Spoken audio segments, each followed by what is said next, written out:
বন্ধুসকল আৰু এটা নতুন ভিডিঅ' ষ্টেপ পেষ্টিং মানে ডাবল পেষ্টিঙত কেনেকৈ কি হয় নহয় সেইখিনিয়ে দেখাই আছোঁ। চিম্পলত কৰা গৈছে, কিন্তু চিম্পলত ইয়াৰে ৰাইজাৰখিনি টাইলছ হ'ব আৰু এইটো বিল্ডিঙৰ কাম মানে বিল্ডিং ঘৰ যদি বনাইছে চ' এইটো ভিডিঅ' তেখেতৰ কাৰণে গুৰুত্বপূৰ্ণ, কিয়নো চিৰিজ যিথান নেকি আপুনি এনেকুৱা ডাবল পেষ্টিঙত মই এইকেইটা ফিটিং কৰি ৰখা গৈছে আৰু ইফালে মই আঠাত দি আছোঁ মানে পেষ্টিং দি আছোঁ। ইয়াতে এৰলেট আৰু ফ্লেছ কুইট মোৰ হাতৰ লগত আছে, মোৰ হাতত থকা এইখিনি এৰলেট আঠা হয়, এইটো মিলাই লৈছোঁ মই আগতে।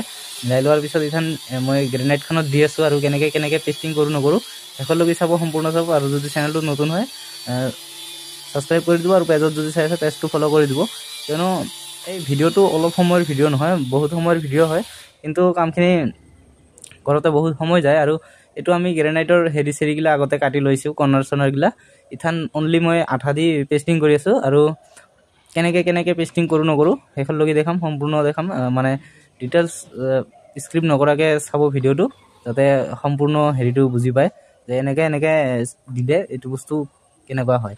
আৰু অন্তিমত যাই ফিটিং হোৱাৰ পিছত কেনেকুৱা লুক আহে নাহে সেইখিনিও দেখাম। আকৌ কৈছোঁ চেনেলটোত যদি নতুন হয় ছাবস্ক্ৰাইবটো জৰুৰ কৰি ৰাখিব, যাতে নেক্সট ভিডিঅ' পায় আপোনালোকে।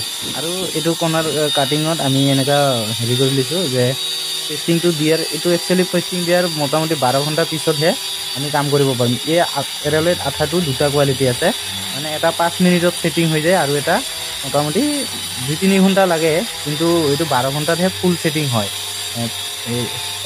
আঠাটোৰ মতে 2-3 ঘণ্টাৰ ভিতৰত হৈ যায়, কিন্তু আমাৰ মতে এইটো আঠা দি 12 ঘণ্টাৰ ভিতৰত ফুল ছেটিং হৈ যায়। আৰু এটা আছে 5 মিনিটত মানে সি ছেটিং ল'ব হয়, 5 মিনিট পিছত ই ছেটিং লোৱা আৰম্ভ হয়, কিন্তু 15-20 মিনিটৰ ভিতৰত মানে ফুল ছেটিং হৈ যায় সেইটো। আৰু এইটো যিহেতু আমি মানে এনে 45 মিনিট বুলি আছে পেকেটত, কিন্তু আমি ফিটিং কৰাৰ পিছত 12 ঘণ্টা হয়।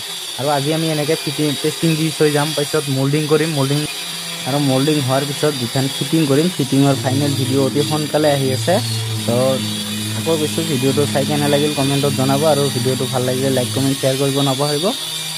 আৰু ফাইনেল হোৱাৰ পিছত মানে মল্ডিং হোৱাৰ পিছত একচুৱেলি মল্ডিং কৰাতে গোটেইখিনি মল্ডিং কৰাতে আমাৰ মোটামুটি 4-5 দিন যাব।